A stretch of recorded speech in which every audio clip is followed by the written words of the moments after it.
Between prayers and promises, Amina had always been the quiet dreamer in her Yoruba Muslim household in Lagos. Her mother, a Christian convert who married Amina's devout father against all odds, was her compass, teaching her grace, resilience, and the art of compromise. When Amina met Emeka, a soft-spoken Igbo engineer with kind eyes and a deep sense of thoughtfulness, something in her spirit settled. Emeka surprised her with gifts: a silky job, fine fabrics, even a new prayer mat hand-picked from the market. Emeka's family, initially hesitant, gradually embraced Amina's warmth and humility. For a moment it seemed their love had triumphed over Nigeria's oldest divides. He wasn't overtly religious, and her own faith was deeply personal, guided by daily solat and reflection. The burial, steeped in rich Igbo tradition, was a somber test of Amina's adaptability. She honored every rite with respect. She gently asked for quiet during prayers, but Nneka retorted sharply, "If your mind is pure, it won't be distracted." Nneka's morning devotions now coincided with Amina's prayer times. Their spiritual practices collided, and Amina's sacred space began to shrink. But as days turned into weeks, Nneka's presence became heavier, her influence quieter but firm. Amina could feel something shifting in her own home. Despite her father's firm disapproval, Amina and Emeka married 2 years later, believing their love could bridge the divides of faith and tribe.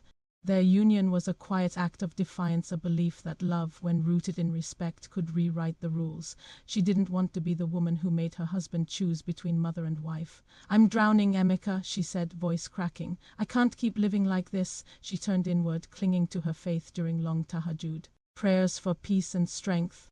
But when the call to prayer echoed, everything changed. The warmth vanished. 3 months in, Amina felt like a guest in her own home. Her spirit thinned, but she stayed silent, trying not to fracture what they'd built. The first year was bliss. Their love was not loud but steady, anchored in shared laughter, late-night conversations, and small daily gestures, respectful. Something softened between them. Her mother, now the voice of reason, gently urged Amina's father to accept the marriage, reminding him of his own early struggles. The older woman embraced her, whispering a prayer in her own tongue. Then Emeka's father died. His passing brought an unspoken shift. Emeka stood by them both, finally breathing easier.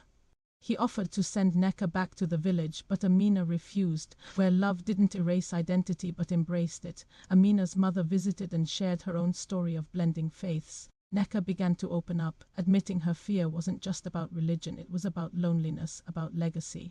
In his calm presence, Nneka voiced her fears that Amina's faith, so different from her own, was obstructing God's blessings. Baba Aid proposed a structured compromise, dedicated times for prayer and worship, each woman given the dignity of her faith.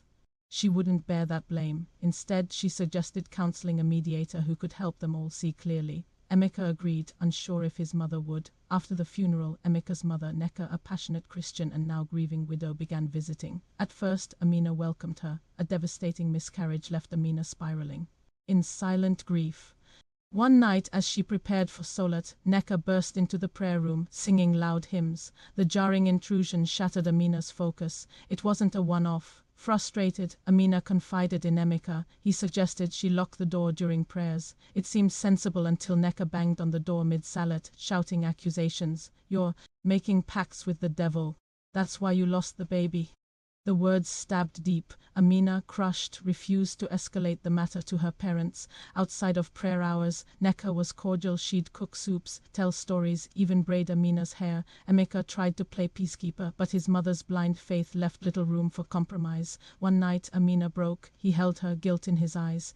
They met Baba Aid, a respected interfaith elder who had guided many through similar rifts. Amina explained her need for privacy and respect, not conversion or dominance. It wasn't instant, but Nneka agreed slowly, reluctantly, moved by her son's sincerity. Their new routine was awkward but effective. Amina prayed at dawn and dusk.